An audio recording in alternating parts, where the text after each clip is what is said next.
welcome back to my channel. If you're new here, my name's Maria and today's video is just going to be my 10 before the end. So basically 10 books that I'm hoping to get to before the end of the year. I'm pretty sure I probably won't get to all of them. It is mid-November now, so not really a lot of time to try and fit all of these in around all of the other buddy reads and everything else that I signed myself up for. But these are 10 books that I'm hoping I will be able to get to before the end of the year, if not very early in January. So some of them are on my November TBR because, as I say, we're midway through November already, so if I wasn't adding them in, it would basically just be a December TBR. But these are just some of the books that I really want to prioritise for the rest of the year. So yeah, this is my 10 before the end.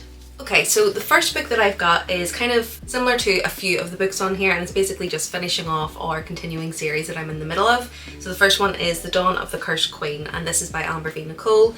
This is the third book in the Gods and Monsters, yes, Gods and Monsters series. And basically this is an urban fantasy. We're following our main character Diana, who is working for a demon within this world called Caden. She basically made a deal with him to save her sister who was dying years ago, and he ends up sending her on a quest to find the Book of Azrael, which is the first book in this series. That leads her into the line of Samhael, or Liam as he's also known in this series.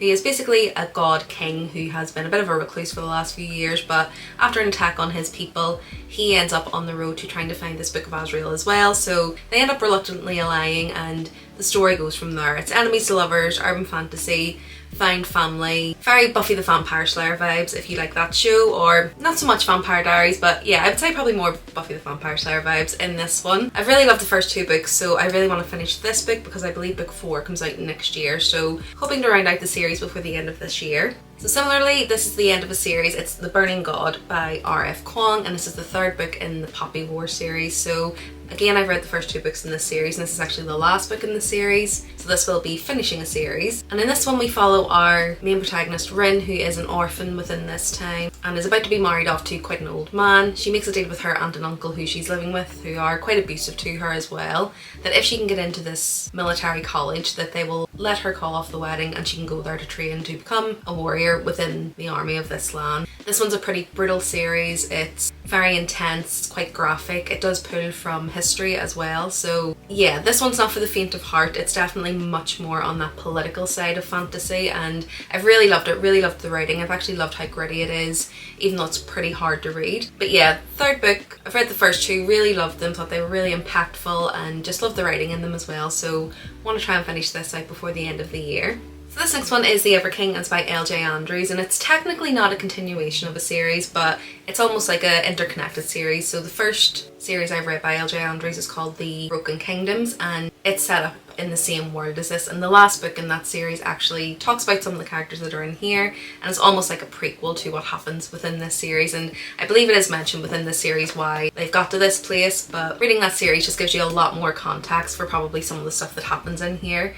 Now this one, I don't know a lot about it. I haven't read this first book, but I believe it's following two of the characters from the series of The Broken Kingdom, so two of the children who were in that series. And basically this one I think is enemies to lovers. I believe one kidnaps the other as part of a ploy to use her as bait in negotiations with the other land, and I just heard it's a really good read. As I say, I've really liked L.J. Andrews' work in the past, so excited to read this one before the year ends. Similar story with this one, so Chain of Gold by Cassandra Clare. This is part of the Shadowhunter series, and this is the first book in the last trilogy that's currently published within the Shadowhunter world. So I think at the minute there's around 16 books, and this is book 14. So I've read all the rest of the books, read them in kind of the recommended reading order, so it's not quite chronological, you do jump back and forward a little bit. This one is set, I believe, in the 1920s, but this is an urban fantasy following Shadowhunters, who are basically these people who are naturally born with an affinity to protect people from magical beings within the world. So vampires, werewolves, fairies, all those type of things. It's a really great series. I really loved every series so far. I think my favourite is still The Infernal Devices, followed quite closely by The Dark Artifices, which I just read. So I've heard a lot of people who love The Infernal Devices end up loving this one as well, because it is a bit more of that historical urban fantasy. So I'm really excited to read this one, and I mean, these covers are just so pretty. I love all of them. All of the series have really pretty covers, so yeah, I think this one would be a great one to read kind of around the winter time, so definitely going to try and get this one on the TBR for December, and then hopefully the other books will be in kind of January, February time. But for the end of the year, I definitely want to have started this one so that I can round out that series. And then next up we have Spectacular by Stephanie Garber, and this is connected to the Caraval world that she's built. So I believe this is just a Christmas novella following on those characters within the world, and Obviously, I would say you probably have to read Caraval before you can read this one, but I was really excited when I heard this was coming out because I think it's just going to be a perfect book to read. I'm actually going to buddy read it with my friend Gina at the start of December. We're really excited about this one, and I just think it's going to be a perfect Christmassy read. So definitely want to read this before the year ends, and as I say, it's already on my TBR, so I think this will be a definite one that I do read before the end of the year. Next up is For the Wolf by Hannah Witten, and this one I do want to try and read before the end of the year just because it's been on my TBR for so long. I believe my sister bought it for me 2 Christmases ago, and I still haven't picked it up, even though it's one that sounds really good. I believe, despite the cover and what it would suggest, it's actually a Beauty and the Beast retelling rather than Little Red Riding Hood. That's just what I've heard. I haven't read this. I had assumed it was Little Red Riding Hood retelling, but apparently it's not. But in this one we basically got 2 princesses, and one is for the throne, so one is to become the new monarch, and one is for the wolf. So the wolf is basically this being or entity who will take a sacrifice of one princess to keep the kingdom safe, and that's all I really know about this one. I just think it's probably going to have good wintry kind of dark vibes. I'd imagine this wolf entity is probably not going to be what everyone suspects it to be. I'm guessing there's a bit of a romance in here, so yeah, excited to pick this one up. I think it will be quite a good one. I've seen a lot of good things about it, so hoping it stands up to some of the good reviews, and it's one that I'm going to end up loving. Next up is just a bit of a palette cleanser that I want to get on my TBR, and it's Off to the Races by Elsie Silver. I believe this was actually her debut novel, but I have read Chestnut Springs. That's the one that I think most people know her for. But this was actually a series that she wrote previously, and it follows the sister of the Eaton boys and her friends kind of before all of that happens in Chestnut Springs. I don't think this first book follows her. It follows a girl called Billy who is basically coming to get a new job at this farm or ranch, tending the horses or something like that. And again, that's all I really know about it. It's going to be a romance. There's going to be, I'd imagine, a big hunky guy who works at the ranch who's a bit disgruntled that she's there, and they're probably going to fall in love. I'd imagine that's what the formula is going to be, but I always like to have a good romance on my TBR just to kind of break up some of the more heavier reads and just to be a bit of a palette cleanser between those. So yeah, hoping to get this ticked off the list before the end of the year. Next up is Jonathan Strange and Mr. Norel, and this is by Susanna Clarke, and this one is very chunky. So this is probably a bit ambitious to have on my TBR because even the writing is very small when I open it up there. It's chunky, very small writing.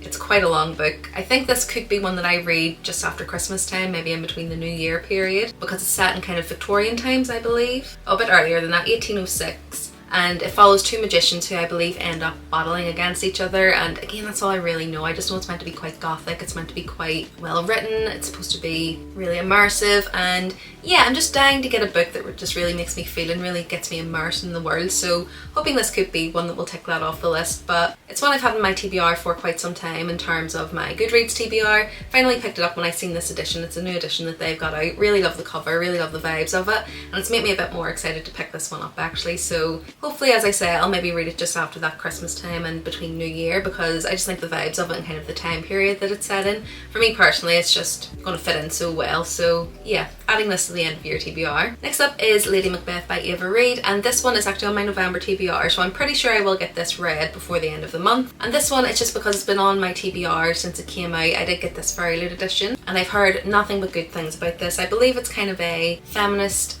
reimagining of Macbeth. It's not quite a retelling, it's a bit of a reimagining using some of the characters within there. So I've heard some people were a little bit disappointed because they thought it was a retelling rather than a reimagining, but I'm going into it with pretty much minimal information about Macbeth. I did read it when I was in school, but I can hardly remember most of the details, to be honest. I know kind of the rough story, but the details are completely gone, so I won't have any expectations on that side of things for this one, but I've just heard it's really gothic, atmospheric, bit of a feminist retelling, so all good things that I really like. I've really liked Ava Reid's writing in the past, so hoping this one will be a win for me as well. And then last but not least, it's Blood Over Bright Haven, and this is by M.L. Wang, and this one is a dark academia. It follows basically this woman who is going into this school for mages, and essentially they usually don't admit women, so that's her first hurdle. You know, she's trying to go in there to prove herself. They do try and disprove her ability by giving her quite a junior member within this university, I believe he's actually a janitor at the time, to be her apprentice, hoping that that will kind of push her off her track and that she will fail. What they don't know is this janitor actually has a bit of a dark past, a bit of a mysterious past, and I'm guessing he's going to be able to help her a lot more than they suspected he was going to. So yeah, I think this one's just really intriguing. I've had it on my radar for quite some time because I believe it may have been indie published before, and now it's been traditionally published as well. So I got the Waterstones edition, edition which just has the red sprayed edges, and it's just one that's really intrigued me, and I do think kind of November, December time would be a good time to read this one. This may not get prioritised just because I do think some of the other ones are a bit more seasonally appropriate. Dark Academia, I can pretty much read it at any time because it is one of my favourite genres, so we'll see. If I can fit this one in, I'll definitely be putting it on the TBR because it does sound really interesting, and I have seen really good reviews for this one as well, so it's on there. It may not be prioritised, but it's on the list of possibilities for my 10 before the end.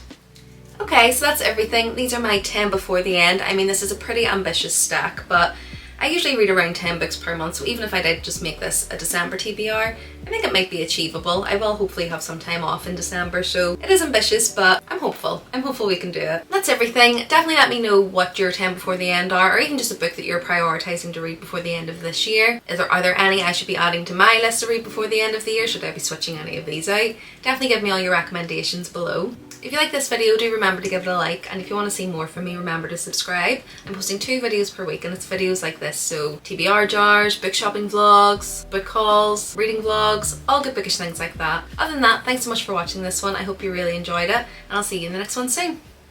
Bye!